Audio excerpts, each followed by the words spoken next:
Our neighbor had been complaining about our fence for months. "It blocks the wind," she said. Then one morning, it was gone. Torn down overnight. I called the police. She denied it. Said it was never there. But when I showed her old photos, she said, "That's not your property anymore." Then I got a letter from her lawyer, claiming she'd acquired the land in a boundary settlement. I checked the deed and found my wife's forged signature. We live in Monroe, Washington. Small place, lots of trees, not much going on. My house sits near the edge of town on a plot that's been in my family for 3 generations. It's a solid 2 acres, quiet, surrounded by woods on one side and neighbors on the other. About 3 years ago, this woman named Audrey Johnson bought the house next door. She moved up here from Arizona after retiring from real estate. She was in her 60s, unmarried, and from the second she moved in, she had opinions. Her first words to me were, "You know that fence is blocking the natural wind patterns, right?" That should have been my clue. The fence she was talking about. It's a 6-foot cedar privacy fence I built myself about 20 years ago after our dog got hit by a truck. We had kids then too, small ones. The fence gave us peace of mind. Never had any complaints about it before. The property line was clear, the survey was clean, and everything was by the book. But Audrey didn't like it. She didn't like anything that wasn't her idea. At first, it was just small comments. "That fence is so tall. I can't breathe with it there. You know the wind has health benefits, right?" Stuff like that. I'd smile, nod, and go back to mowing the lawn. But then she started getting bolder. Once she knocked on my door holding a city map she printed from Google and tried to argue that part of the fence was on her land. I told her we had a certified boundary survey, and she dropped it. For the time being. Fast forward to one morning about a year ago. I get up, go out back with my coffee, and the fence is gone. Not just damaged. Gone. Every board was pulled out. Posts too. The concrete they were set in? Dug out. It was like it had never been there. I just stood there, staring at the empty line of dirt where the fence used to be. Then I noticed the boards. Someone had stacked them neatly near the tree line like they were saving them. I called for my wife. "Janie, come out here." She came out, saw what I was looking at, and just stared. "Where the hell is the fence?" "She did it," I said. "Audrey. She actually did it." Janie looked around, shocked. "How?" "That thing was cemented in. It would have taken hours." "She had help," I said. "She hired someone. Probably at night." I called the police. They came, took photos, asked questions. I told them who I thought did it. The officer walked over to Audrey's place, came back 15 minutes later looking uncomfortable. "She says there was never a fence there," he said. I stared at him. "What?" "She claims you're mistaken. That the fence was on her land, and she removed it weeks ago." I pulled out my phone, opened the gallery, and showed him a photo of our backyard barbecue last summer. Kids running, dogs sitting in front of the damn fence. "There," I said. "That's the fence. Last year. On our land." He nodded, said he'd make a note of it, and left. A day later, I saw Audrey outside watering her potted plants like nothing happened. I walked over, phone in hand. "Why did you take down our fence?" She looked at me like I was crazy. I didn't. There was no fence. I have pictures. "That's not your property anymore," she said, turning her back on me.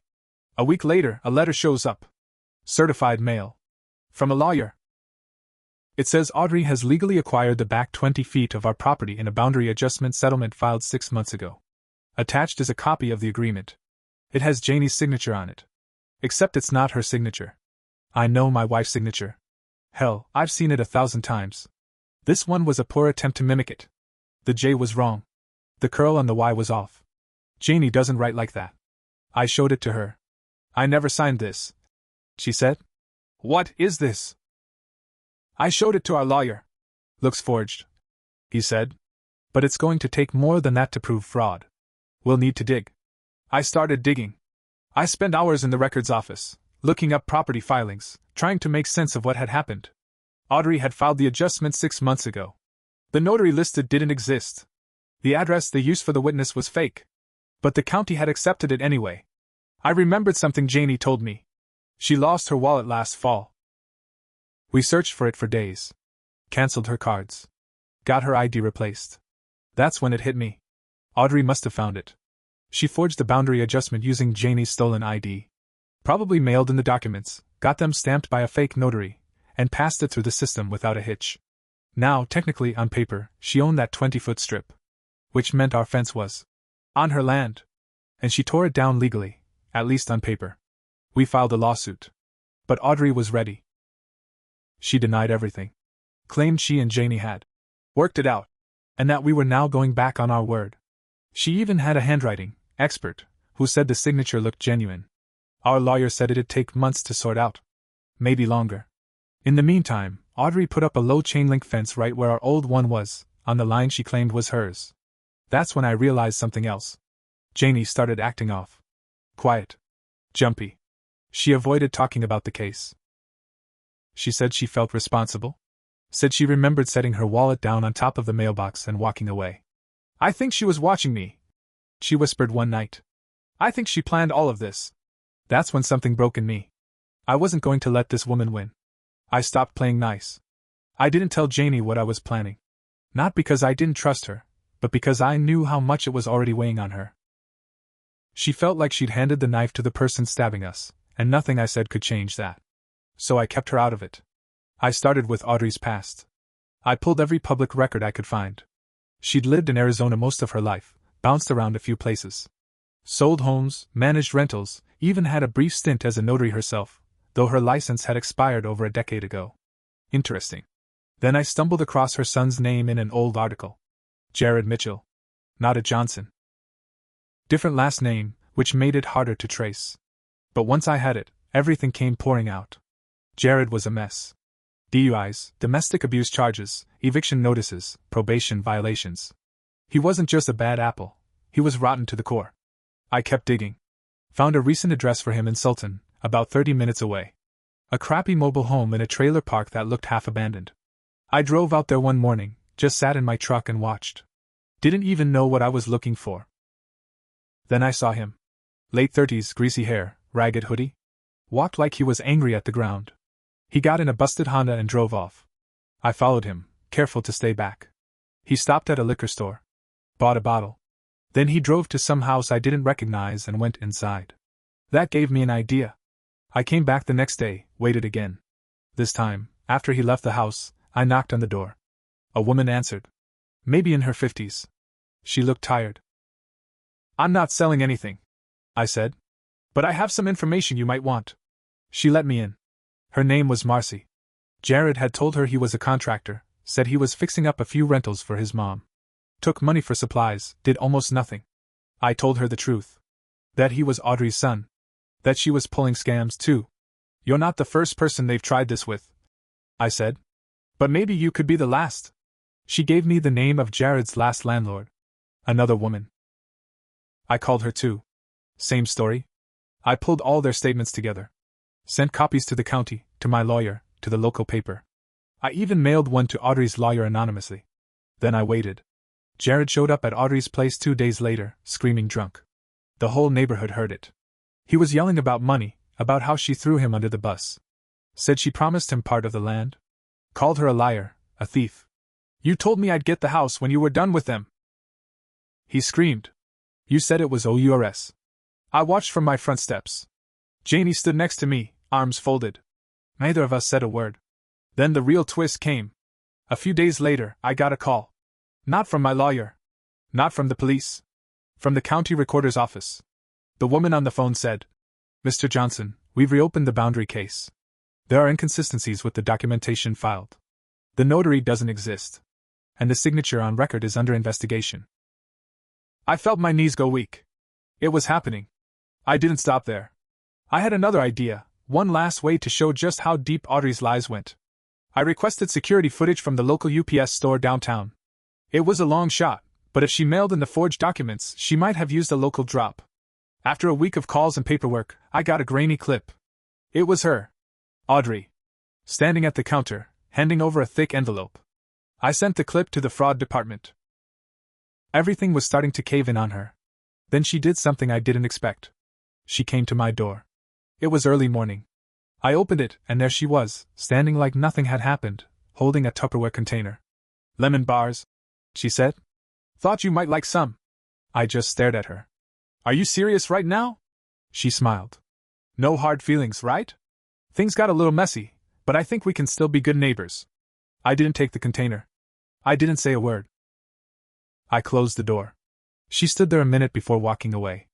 I went to the backyard and looked at the line where my fence used to be. It wasn't over. 2 weeks after Audrey's lemon bar stunt, things went quiet. Too quiet. No screaming from Jared. No notes from lawyers. No more Tupperware. She didn't even show her face outside. It was like she disappeared into her house and sealed the door shut. That made me nervous. Janie was still shaken from everything. I tried not to talk about it in front of her anymore. She already blamed herself too much. But I couldn't stop watching Audrey's place. Something didn't feel right. Then, one morning, I noticed a new car in her driveway. Silver Lexus. Didn't belong to her. Had out-of-state plates. An hour later, I saw a man step out. Early 40s. Polished, confident. He wore a blazer and dress shoes like he was heading to court. Which, as it turns out, he was. He was her new lawyer. Later that afternoon, I got an email from my attorney. Audrey had filed a counterclaim. Now she was accusing us of harassment, defamation, and intentional emotional distress. She claimed I'd spread lies about her and her family, followed her son, and tried to sabotage her personal life. She even listed the lemon bars in the report, as proof she was trying to make peace. It was surreal. The woman forged a legal document and stole part of my land, and now she was playing the victim. My lawyer assured me it wouldn't hold. She's trying to muddy the waters, he said. It's a distraction. Don't respond to her directly. But then came the final straw. That weekend, Janie was planting in the front yard. I was inside, fixing the back door hinge. When I stepped out for a drink, I saw her kneeling in the dirt, crying. I ran out. What happened? She held up a piece of paper. Folded, greasy, stuffed under the edge of her flower bed. It said in sharp block letters. You messed with the wrong woman. That was it. No signature. No explanation. Just that. I took the paper, scanned it for prints, nothing clear, and called the police. They took it seriously this time. A detective even came out to ask questions. We installed cameras around the house that night. High-quality ones. Motion detection, night vision. I set up alerts on my phone. 4 nights later, we caught her. Around 3:22 a.m., Audrey came creeping out in a long coat, holding something in her hand. She went to our mailbox, opened it, and slid something inside. I ran outside before she made it halfway back. She froze like a deer. The coat flapped open just enough for me to see what she was holding, another note. This one said, "Drop the case. Or I'll drop something else." That was all I needed. The video went straight to the police and my lawyer. They filed for a restraining order the next day. The detective called her behavior escalating and flagged her for investigation. Still, Audrey wasn't done. That same week, I found out she'd contacted the county again and tried to file another adjustment, this time on the other side of her lot, claiming part of the neighboring house's yard. The neighbor, a retired Army vet named Ron, came storming over. "You dealin' with this psycho too?" he asked. We compared notes. She told him the same lie: boundary confusion, lost documents, wanting to clean things up legally. He hadn't fallen for it, but the fact she even tried again told me everything. This wasn't a one-time thing. It was a pattern. She didn't just want my land. She wanted control. She wanted to win. That's when I decided I wasn't just going to stop her. I was going to destroy her reputation for good. I started putting together everything. Not just what she'd done to us, but every move, every scam, every person she'd manipulated or lied to. I spent hours compiling it. Her fake notary submission. The forged signature. Her son's history. Witnesses. Security footage. The threatening notes. Every piece of evidence, sorted and labeled. Then I wrote a letter. A detailed, fact-checked letter explaining what she had done to me and my wife, and tried to do to others. I included contact information for every neighbor she'd lied to, screenshots of her harassing messages, and a copy of the video footage. I called it, "How Audrey Johnson Stole My Land and Tried to Destroy My Family." And I sent that letter to every place she had ever worked. Every real estate board she was ever licensed under. Her church, if she had one. The local newspaper. The Better Business Bureau. And, most importantly, the County Fraud Division. I posted it online too. Reddit. Facebook. The local community forums. Anywhere her name could be seen. I even printed off 50 copies and handed them out at the local farmers market one Saturday morning, where she used to volunteer. People were shocked. But not surprised. Turned out, Audrey had made a lot of quiet enemies over the years.